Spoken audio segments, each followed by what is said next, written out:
Welcome to the Darcy Wellness Series. During our series, we will be presenting information on complementary and alternative medicine and how it can benefit your wellness and your loved one's health. In the Darcy Wellness Series, we'll be covering a series of topics on complementary medicine, and today we are covering acupuncture and Qigong. So with me today in the studio are Betty Wu, licensed acupuncturist, and Yuanling Liu, who is an acupuncturist, herbalist, and a dietitian. Welcome. Thank you.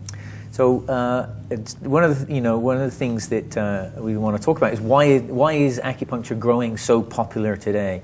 Recent studies showed that there were 8.2 million acupuncture treatments given in the U.S. so far, and that 2.1 million are happening every year. Why do you think it's growing so much, Betty? Well, it's safe, it's cost-effective, it's relaxing. Yeah. And most patients come in and they enjoy it, and foremost, it works. Yeah. It takes away the symptoms that they come in with, and at the same time, we treat the root, which really treats the whole person and balances the person. Great. And if we could go to that, our first slide, showing that pretty much acupuncture, the NIH in a recent study in '97 showed that acupuncture is being widely practiced by thousands of physicians, dentists, acupuncturists, and other practitioners for relief and prevention of pain and various health conditions. One of the growing areas in acupuncture is medical acupuncture with medical doctors for the treatment of pain.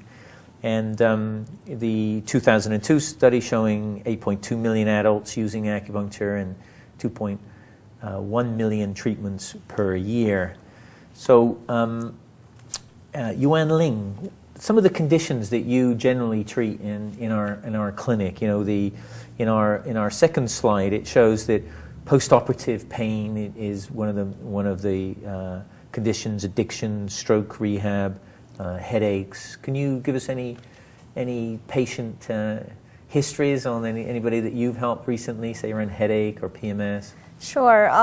The one I particularly remember was I had a patient who has type 2 diabetes, and eventually she developed a lot of neuropathy, which is the numbness, tingling feelings on the extremities. Yeah. So she was not able to, have a great sensation on the legs, so she falls a lot. So throughout the acupuncture treatment, we're just using different treatment to promote the energy flow and also blood flow on the legs and extremities so still keep her mobility. So today she's in her 70s.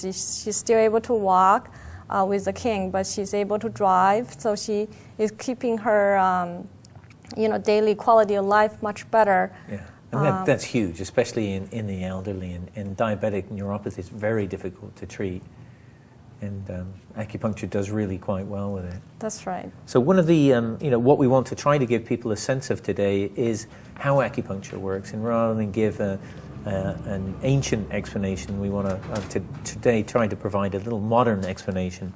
And there's a quote that I like, and it says from a recent study, and it says, "It may be said that the electrical structure of the human body must have an architecture as precise and important as the biochemical structure, between which there is a continuous interdependence. We must not forget that we are all composed of electrically charged particles." So can this precise architecture be the energy system with which acupuncture uses? If we could go to our third slide, this is an interesting slide showing how this subtle electricity in the body is affected by emotions. And in this slide here, showing on the left that there are two thumbs on an energy template. It's a Kirlian photograph, and we can see that the second slide is very spiky, and that there's a clear-cut barrier between the two energy fields, between the two thumbs. And that's actually a picture of two people angry at each other. Whereas the right slide, less clear, but you can see, has no barrier and no spiky energy, and that there's a clear-cut communication between those energy fields. So the idea that the energy of our mind and of our emotion impacts our body these days in psychoneuroimmunology is a new idea, but it's an ancient idea within traditional Chinese medicine. And if we go to our fourth slide, we can show that all living things, including plants, have an energy field. This is, again, suggestive. This is a plant, a leaf on an energy template, a Kirlian photograph, and it's charged up, and you can see the electron streams that are being given off by that energy field. But that top part, the dark part, has been cut off and thrown away. So you can still see the phantom limb projecting the energy field out of the leaf. Now, Kirlian photography is not that conclusive. Different frequencies tend to get different results. But again, it shows this idea of this precise electrical architecture with which acupuncture system tends to use. And some of the more recent studies are very suggestive of that. There were some studies done on salamanders, in salamanders you can cut their legs off and they regrow back. But frogs don't. And they started to see that salamanders, their energy at their stump, would really heighten, and then a non-differentiated cell group would start to form that would be formed into regrowth of a new leg. Now, salamanders can do that, but frogs can't. So what they did is they noted at the point where the energy would tail off, and they would add an electrical stimulus, and then the frog, and for the first time in the evolutionary history of a frog, was able to grow back that leg. Again, suggestive of this phantom limb guiding and controlling the biology of and the regrowth of the leg. There's a surgeon in England who did some research in the 80s and found that if the end tip of the finger was cut off, up to 11 years old, children can actually regrow back the end of their fingertip. And again, that is also suggestive of this phantom limb, of this electrical architecture that kind of fires up or fuels the biochemical healing. If we go to our slide 5, we see that, that we all in the West operate under the premise that E equals mc squared, that energy equals matter, and that by stimulating the matter within energy, we can help and enhance the healing. And that's what another example of what acupuncture is able to do. So in Chinese medicine, Betty, there's this concept of qi, of life force. Maybe you could tell us a little bit about what the concept is in Chinese medicine of qi, of energy. Well, we're all made up of our body's made up of energy, and so is everything around us. When qi is blocked, it creates a stagnation within that body, and when that happens, symptoms will manifest. For example, if you have an accident and you fall, and what happens is the part of the body that suffers the trauma can have energy blocked there, and therefore the pain comes on. Yeah. So that particular qi is being blocked, and acupuncture can come in and using needles to enhance that and move the energy so that you can heal. So this concept of qi is not just something only the ancient Chinese developed. It's also true of India, yeah, of prana. Anywhere yeah, in the world. There are life many force, different energy right. systems. So the idea that this vital force is stagnating and not being put to use for healing is really a central theme of traditional Chinese medicine. Correct. And acupuncture. Correct. Yeah. We could see slide 6 that kind of shows this idea that this is an artist, Alex Gray, does a lot of these photographs showing traditional Chinese acupuncture energy flowing through the meridians and then coming to chakras or energy centers that the meridians are kind of firing up from. But this idea that primal energy or a vibrational energy, if it stagnates, then the healing is not happening very well. So, what I see a lot is that when I look at, from the perspective of traditional Chinese medicine, more modern medicine, that the scans are looking into this energy body, this energy architecture, as a PET scan or as an MRI, magnetic resonance imaging, is showing the body, glimpsing into it on an energetic level. So, Yuanling, would you say that acupuncture is a way of manipulating that energy on a much, much subtler level than some of the modern science is using? Definitely. I think the recent study has already tap into examining how does acupuncture exactly work, but we are still at beginning level because we cannot use microscope to see other things, or you're nearsighted with your glasses. People who are farsighted couldn't see clearly. So it's the same idea. So nowadays there are many studies are done, people using MRI after needle being inserted, if there are any changes on the different parts of brain. That's still at the beginning level, but it's very exciting. I remember there's the Korean doctor who had somebody stick their head into the MRI, and then he did a sham acupuncture point close to bladder 65, which is on the close to the little toe, and nothing happened. And then he would actually hit precisely a few millimeters over from the sham point, bladder 65, and the visual cortex lit up in the MRI. And sure enough, that's an acupuncture point that helps people with sight. So there's some fun research being done on it, but it's not really conclusive yet. Western science is still unable to have the machinery subtle enough to really pick up these very minute currents of energy flowing through the meridians. Yeah, that was a question, but never mind. So generally speaking, the idea of using this minute currents to stimulate healing is a concept in modern medicine, stimulating the currents of injury, that when the body gets injured, that these minute currents that we're able to barely measure stagnate, and that when they start to kick in, then the currents of injury start to kick in, and then the healing starts to begin. That's a more modern scientific way of saying what we take for granted every day in the clinic, is if we move that stuck energy, then healing kicks in. So if we go to slide 7, Betty, maybe you could explain a little bit to us the Chinese system of acupuncture points.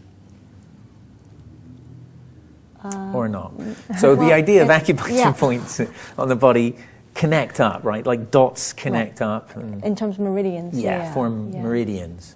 So the idea of acupuncture points, they can be measured subtly, right, Yuanling? These points can be measured? That's correct. And as we're learning textbook-wise, there is a measurement. However, in a live person, the points moves. Yeah. So the point is almost like the key. Yes. Acupuncture, it's a lock, actually.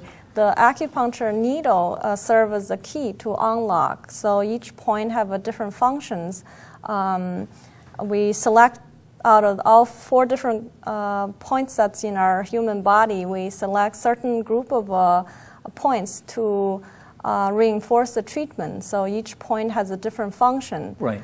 For a very simple example, we use the point at our forehead very commonly to calm the body down, to relax the body, the muscular, skeletal, and also calming the mind. So that's just one example what the point does. So, Betty, how many commonly used acupuncture points do you think? Well, there's over 300 points on the body. Commonly used. Commonly used. There is probably about 40 to 50 that we commonly use. Yeah. But you can pretty much narrow that number down to probably 20. And how many pathways? These points connect into pathways. How many pathways are commonly used? Well, there's the 12 that's commonly used, and then there are extra meridians. I think it depends on what style you are using as well. Right. Acupuncture, there are many. There's Chinese, there's Korean, there's Japanese. So depending on what your special area of the type of acupuncture you use, that would depend on that in terms of how many. So generally speaking, there are acupuncture points that link up as external pathways, but then they go internal, right, and connect. Correct, with the internal organs. To organs, yeah. Mm-hmm. Yeah. So and that's how we can treat problems. Choosing acupuncture points alongside the sciatic nerve would help that nerve heal by, from a Chinese theory, helping the energy move alongside the nerve. Mm-hmm. But also that channel can be used maybe to influence and balance internal organs. Right. Yeah.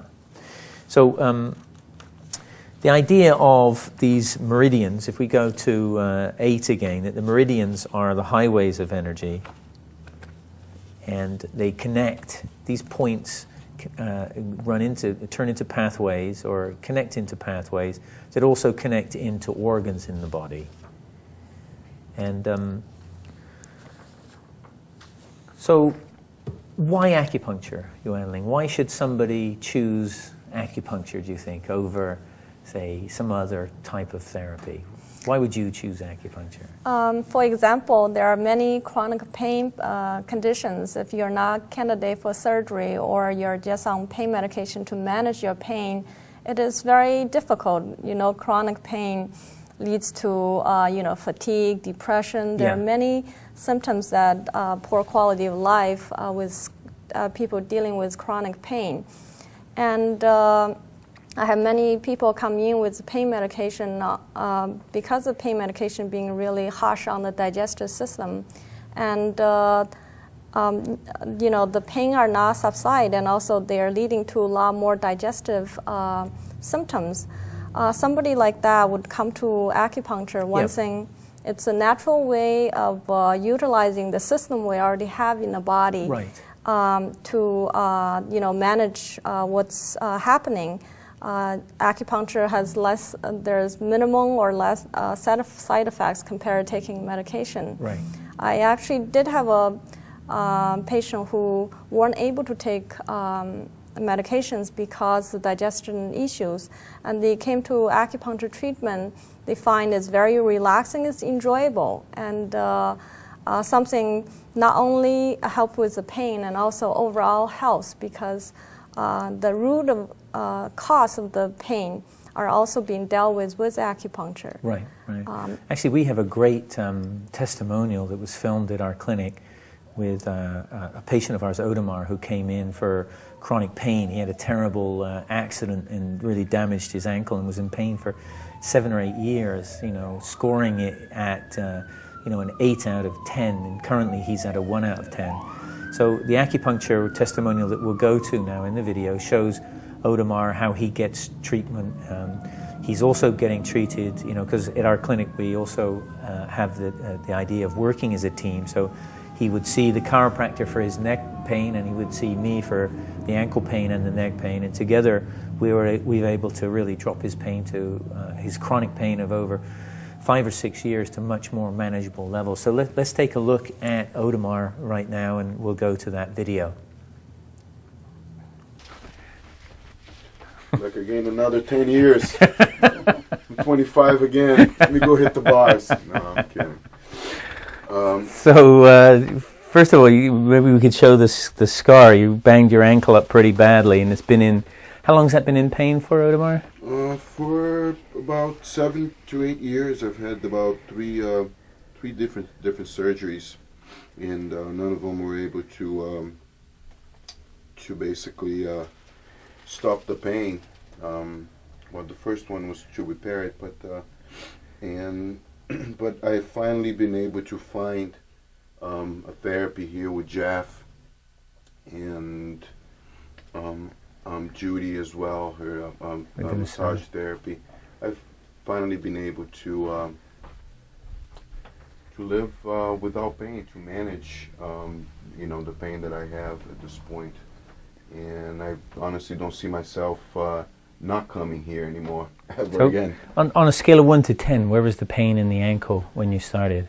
When I started, I was limping all the time. Yeah. And at times I could not even stand on my feet, stand on especially my left foot. I could not stand on it. Yeah. And where would you put the pain at now, 1 to 10? 1 to 10, at its very worst, at 4. And many times it's painless. I've been able to have painless days, whereas before it would never happen, even with 1,000 milligrams of Aleve. Mm-hmm. And how's the neck doing? You had some chiropractic, some massage with the neck. I had some structural issues. Chiropractic before in the neck, and that was somewhat successful, but that was years ago.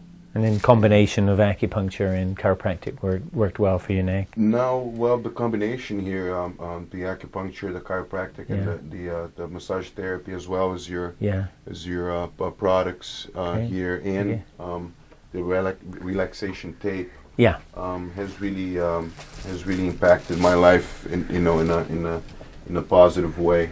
And how's the sleep been? Because that's one of the other little attending side effects that's helped out. You know, I've been able to sleep 10 hours straight. Before that was unheard of. I probably never slept 10 hours straight. I didn't sleep 10 hours straight for over 10 years. It's been over 10 years since I've been able to sleep 10 hours. Yeah. Uninterrupted without waking up. And being in that much pain must have interrupted the sleep a lot too. So. Oh, absolutely. Yeah. It was just, the pain was really affecting my life in a way that's, now looking back, having belief, now looking back, it's really made a world of difference. Great. Well, thanks very much. You're very welcome. Thank you, Geoff. Thank you.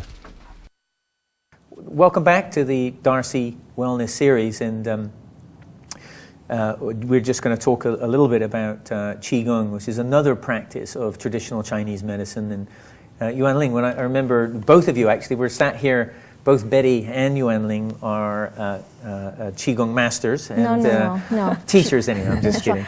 Certainly Qigong teachers.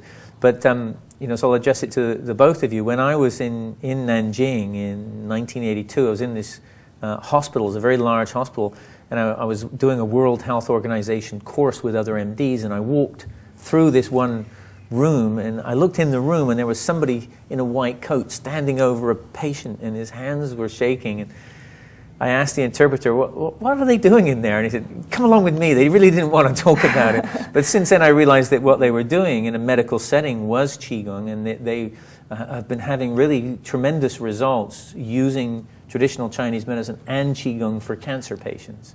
So any of you like to comment on that? Sure. Qigong in cancer? Qigong actually has as many years as acupuncture. Actually, acupuncture was based on Qigong. It has more than 3,000 years of history, and originally it was practiced in more emperor are practicing to preserve health and prolong their longevity. And then the next level will be monks are practicing in a temple to gain to cultivate their qi, their life That's force. right, Yeah. and also gain the mindful clarity. The next level, you'll see martial artists who using qigong to build their strengths and using more powerful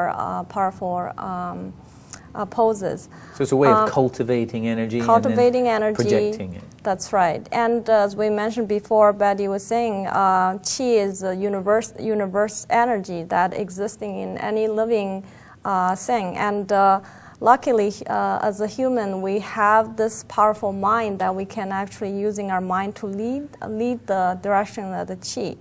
And it's very actually common. We all have this experience when we are emotionally upset. We get feeling, all misunderstanding of upset. We become more bound up internally. Like in that picture of the spiky energy we just showed Yes, on the anger and, right. and then the love. And so that's unintentionally we're using our mind to stagnate the energy. Yeah. So the same way with Qigong, we're using positively, cultivating the energy, utilizing the energy that's the sunlight is energy, and also the earth have a lot of growing energy that helps the plant and us to grow. So not just from what we eat, but also from the energy around us. And acupuncture applies that, or directs energy through the electronic messages needles can send.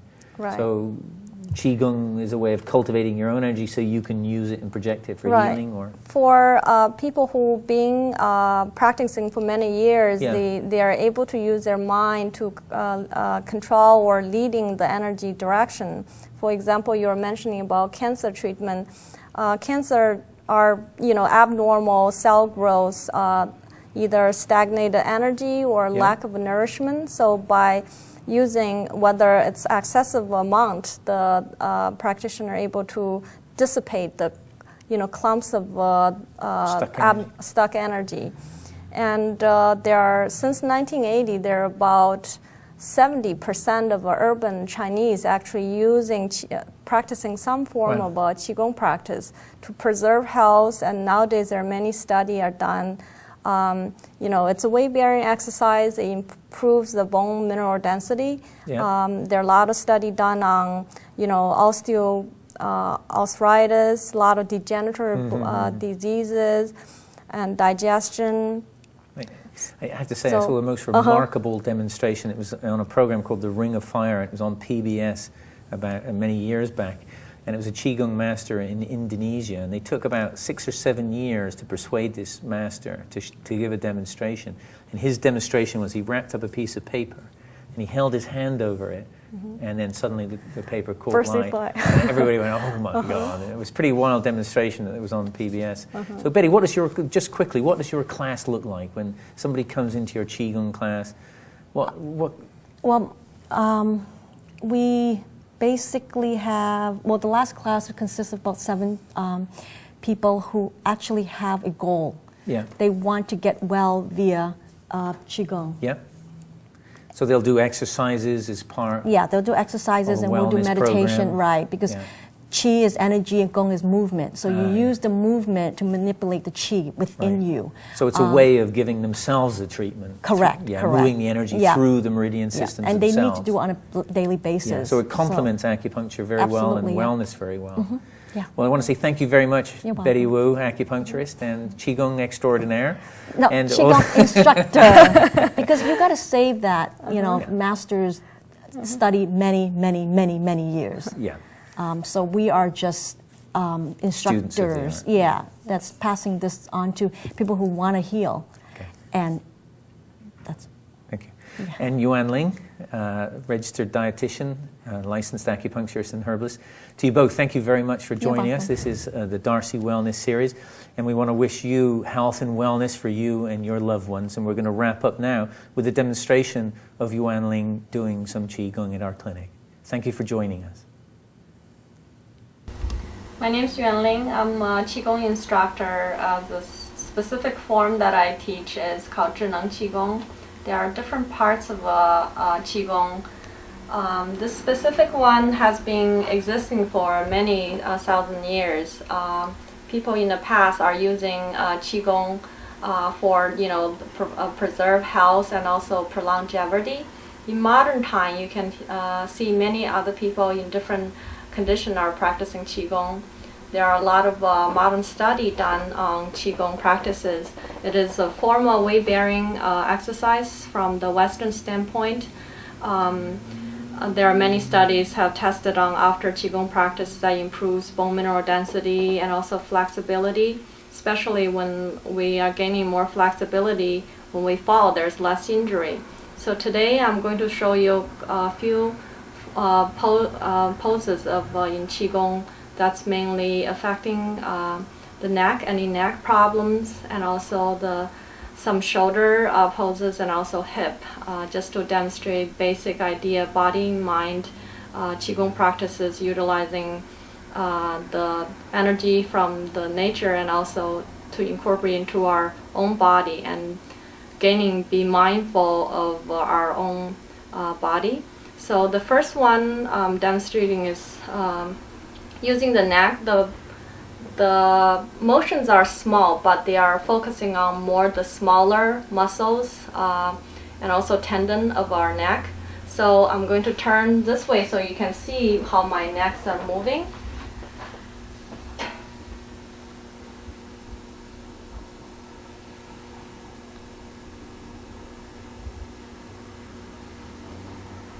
So this pose is actually came from the crane. If you observe how the crane moves in the neck position.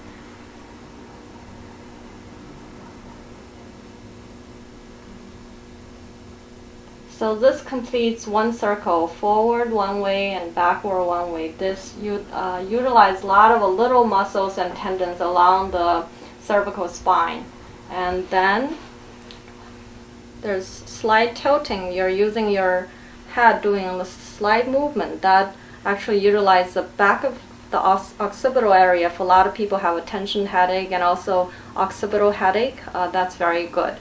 Now I'm going to demonstrate a couple very simple shoulder poses that we can do. I'm going to turn behind. As you can see, the scapula is coming together. There are not many exercises that using this particular movement. Okay, and this one, it's very important, hip, because we actually don't use our hip normally. And also, not only that, it also helps any issues that are relating lower abdomen, from hip to constipation, to any kind of abdomen pain, and also opens up the hip a lot. So the pose goes this way. At the beginning, when people practice, when the hip is not very open or the back is tight, this pose might not be as round as you are seeing. And also strengthen back. Any people with back problem, these are very good poses. Okay, and I'm going to end with the pose that dealing with our feet.